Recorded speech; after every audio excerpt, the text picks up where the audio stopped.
Hello friends, I'm trying something new tonight because could you imagine? I think I've run out of space on my phone. So I got through half of it, which I do this all in one take, and I ran out of space. So we're going to do this one live tonight, and we'll see how it goes with Facebook Live, so you'll be able to see it right away, and I don't have to wait for the 3-hour lag that YouTube provides. So this is episode 39 of Fun with Cheese, and I hope that you enjoy this as much as I do, because tonight's kind of a special night, as every night is, because we explore different types of cheeses. But tonight I want to talk to you a little bit, first of all, about our friend of the show, ABS, which is ABS Global now. American Breeder Service is what it originally was. But American Breeder Service was founded in 1941 with the sole hope of helping producers with the ability of providing genetic variability and genetic potential from around the world by doing artificial insemination in cattle. And by doing artificial insemination in cattle, you'll find that, number one, it's safer because we don't have to worry about a bull jumping on top of a cow, and we don't have to worry about that bull in general at our farm and having to worry about that bull charging us. Many stories I've heard of those kinds of things. When this stuff first started, they used to collect live semen, and then they would actually send the semen out on orders, and they would drop it from airplanes by parachute. My good friend Ronnie Tom Forty, who used to be a breeder, Ronnie or Gerald, used to be a breeder and did it this way, and they would get these deliveries of semen dropped from parachutes. But ABS was founded in 41. Our good friend Dr. Bob Walton was a founding member there and brought Simmental cattle to the United States and helped perfect the technique and the collection and the freezing and reanimation and things like that. Still lives down in DeForest, Wisconsin. ABS, you'll notice if you're traveling south on Highway 51, going south to Madison, they're on the east side of the road, and you'll see a sign that says, "Our bulls are all business and no BS." Kind of like a lot of us these days, but they'll have a different sign for every week. Now, the bulls actually are not all housed there. They're around the world, and they're collected, and then they go to a processing station where the semen is tested, extended, so that way a very small amount is needed, because we only need one cell. Here's their biology lesson here. One cell in order to inseminate that cow if she's in the right part of her heat cycle. And many of my friends are in this industry, and this is what they do for their livelihood. They mate cows. They pick out the traits that they need to. For milk or for beef, muscle structure, we can change teat length, we can change udder height, we can change the height of the cow, we can change her legs just by picking the right bull. And so you go through a catalog and you pick things out. So ABS is a really cool company. I actually got the tour there when I was just a little shaver. They don't allow those things anymore because of biosecurity, people bringing bugs in from other places. I think we've heard this before. But that's ABS. And proud to wear the hat. This is a 1985 circa from the Peterson Family Farm collection. Inside the hat, you will see that the foam is pretty much rotting out of it. So I still like it. It's another breeding company, just like Sire Power yesterday. So anyways, that brings us to tonight, to our featured guest. And our featured guest is kind of two-wave, because our featured guest is actually sitting inside the Cabela's 36-inch smoker right now, finished off, and I'll do a reveal here in a little bit. But here in Wisconsin, we believe that we can put cheese on top of cheese, or we can put cheese in places we never even thought of. And the place that figures that out is a place called the CDR, the Center for Dairy Research.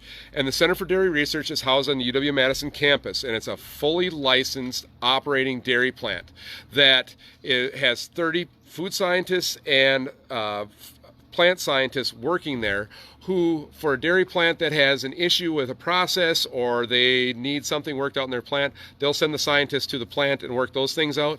Or let's say you have a concept for a really crazy cool idea, like putting some blue cheese into a Monterey Jack, which I had tonight on my blue cheese burger at Krabby Dave's, medium rare, but that's how I am.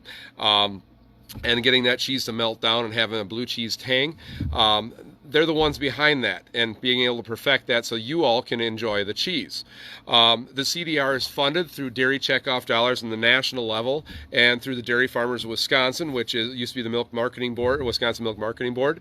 And so those dollars help go to produce more products that you and I enjoy in the stores, whether it's working on a shred and a process for shredding cheese into a concept, or it is a process for melting, or getting a product to stand up in a concession stand. When we used to go to ballparks and order nachos, that cheese had some research into it, so we would be able to figure out what we were doing. CDR receives a very small bit of funding from UW-Madison, but basically the multi-million-dollar facility at UW-Madison was funded by processors and checkoff dollars at the state and national level to benefit everyone, both the processors, the dairy producers, and also the public like you and I. So we feel we are able to use those products wherever we go. Their mission proudly supports the foremost scientific expertise in dairy research, technical support, and education in its partnership with the U.S. dairy industry, and the goal of bringing innovative, nutritious, profitable products to the global marketplace. Now, what global products could the CDR possibly ever given us?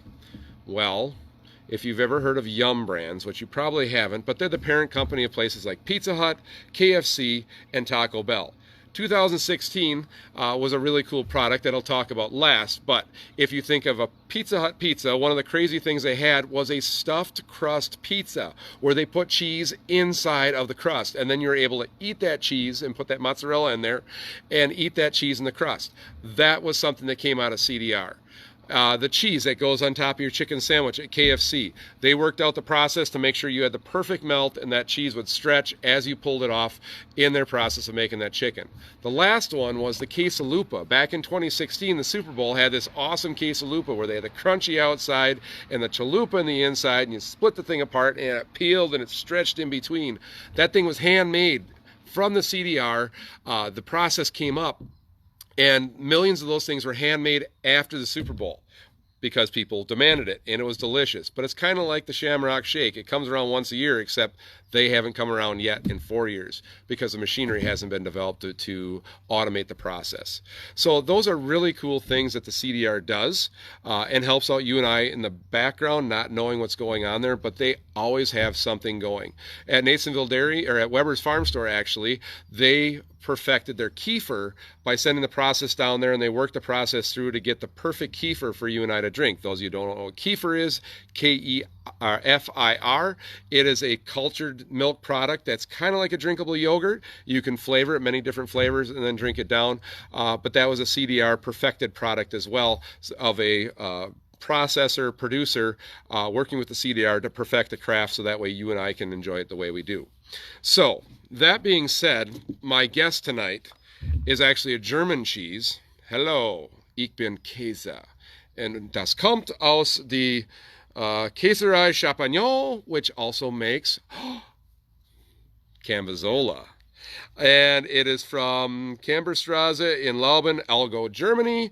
Das heißt Bavaria, which kommt die Oktoberfest. Ja, und wir Bier trinken und festive und alles. Es ist wunderbar. So this is a grilling cheese. What am I going to do with a grilling cheese? Some of you, I don't know who follows me. I'm a meat eater. But the question was, can we take a cheese and make it into a cheeseburger? So they came up with a soft ripened cheese, which is the same as Cambazola, soft ripened cheese surface on the outside, and they packaged it. And we put it into this little package here. You pull the top off. It's even written in German, and it says "Here offen," or "Open here," and you pierce it a couple different times. Madison has learned how to blow on the grass, and she'll whistle for you. But we can then put that cheese on the grill, put it on a bun, and we end up with a cheese that will grill. And now I'm not going to bite into this thing because it's probably 350 degrees, but well, all right. And we can have a cheese sandwich. Now this is a type of brie. It's a form of brie. Oh, it's hot. Wow, that is hot. Dang it! But you can see that there's a crust on the outside, cheesy brie filling on the inside, and it's built for grilling. So those of you who like to eat cheese and are not meat eaters, This is a cheese sandwich. I don't have all the fixings because I can put lettuce, I can put onions, all kinds of wonderful things on top of this. But this is called a grillin' cheese. It's a mild and creamy, soft ripened cheese. You can get this at Weber's Farm Store. They still have them. It's from the World Cheese Championships. This was the code for it. But it is marketed in the United States as a different product. This probably was not developed at CDR at Plabellian Place in Germany, but the same concept works in bringing you product to the United States so that you can have a product that is cheesy, delicious, and awesome. So just remember that cheese is milk's step in immortality. The CDR provides you different opportunities to enjoy that cheese in all the restaurants you go to. And next time you try a Quesolupa, you'll know where that original concept was perfected and patented. There you go, sweetheart. Nope. You guys have a great night. And guess what? We're going to see you tomorrow for episode 40 of Fun with Cheese. Be good.